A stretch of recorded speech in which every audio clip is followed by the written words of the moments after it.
to shift to the next topic, talking about, in the lifespan of an organization, as organizations grow, what factors can impact the metrics that might be included in the board presentation? Do you want to start on this one, Kate?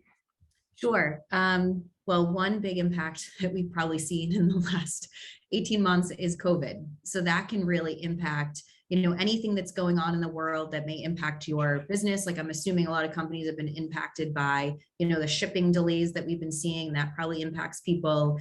COVID has really impacted business. So how we look at what came out of that from my last company is we started looking at all of our customers and really focusing on our customer health and the industries that may be impacted by COVID and how we can get proactive and look ahead to that. So we did a whole presentation on where we think there's risk and how we're going to mitigate that for these customers. I'm trying to think of what, obviously we've talked about acquisitions that can impact how we look at board slides, and, whether you include that or you don't include that. I typically don't for at least a year or two, based on what kind of acquisition that you're making, tech buy versus the, product, whatever that is. Launching new products, that can impact how you look at that. You separate it out. So you have your high level metrics you continue to report on, but then you separate it out just to see how you pipeline growth. How is it going for these new products? What are you seeing for conversion rates? And are you hitting, typically when you launch a new product, you have goals for pipeline, you have goals for what you're going to sell, you have goals for what that selling price should be. And then you're just measuring, you're basically telling the board against those metrics, if you're doing well or not. So those are, I think, that some of the big ones that I've seen. Yeah, absolutely. And certainly with the acquisition, the decisions around year-over-year reporting, and how do we take this thing that we may not even sell anymore and include it in the year-over-year numbers, and where do we include it?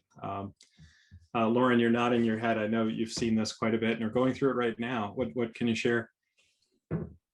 Yeah, acquisitions are really complicated in terms of board reporting, because I think one of the things both Kaitlin and I have been talking about is just telling a consistent story, and acquisitions change the consistency of that. So here I'm talking more about you, the company, are acquiring companies and adding those companies to your numbers.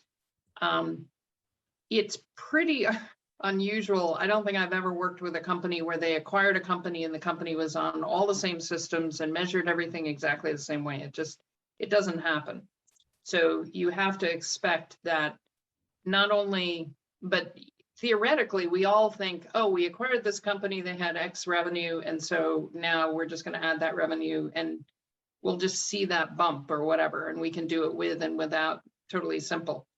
But it's not like that, because once you get beyond just recognized revenue, which is maybe a consistently defined metric, everything else is going to be done differently. So not only are you adding numbers to it, but you're also having to sort of massage and figure out how to make it fit within your structure.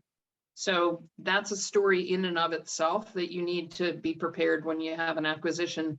And I think the board, they're going to want to see within the first quarter something about the new acquisition. They may not want to require that, for a year or more that the sales numbers are perfectly integrated. But they're going to want to know what happened with this money we spent. And then in the other direction, I sort of referred to that in my introduction. If you as a company are acquired,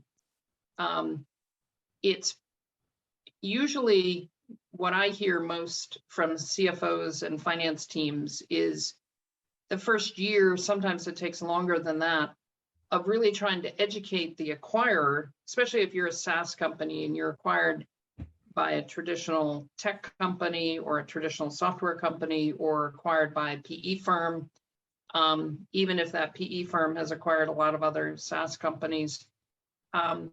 Just a lot of effort goes into education about, what's necessary for your business, what are the different metrics that you have to track, and then trying to work within the bigger companies' infrastructure of their reporting, especially if they're a public company. They have to have things a certain way. which really won't fit at all with what you do. And so that's there's no perfect way of doing that except for to prepare for it up front and be prepared, be ready to do that. Oh, it's so interesting, all these different impacts. And, I think a lot of times we're down at the systems level and you introduce new systems or new tools or new analytics tools, and there's this ripple effect through the process and the narrative and getting the numbers straight, making sure that they tie out. So such an interesting topic. Thank you both. For our sixth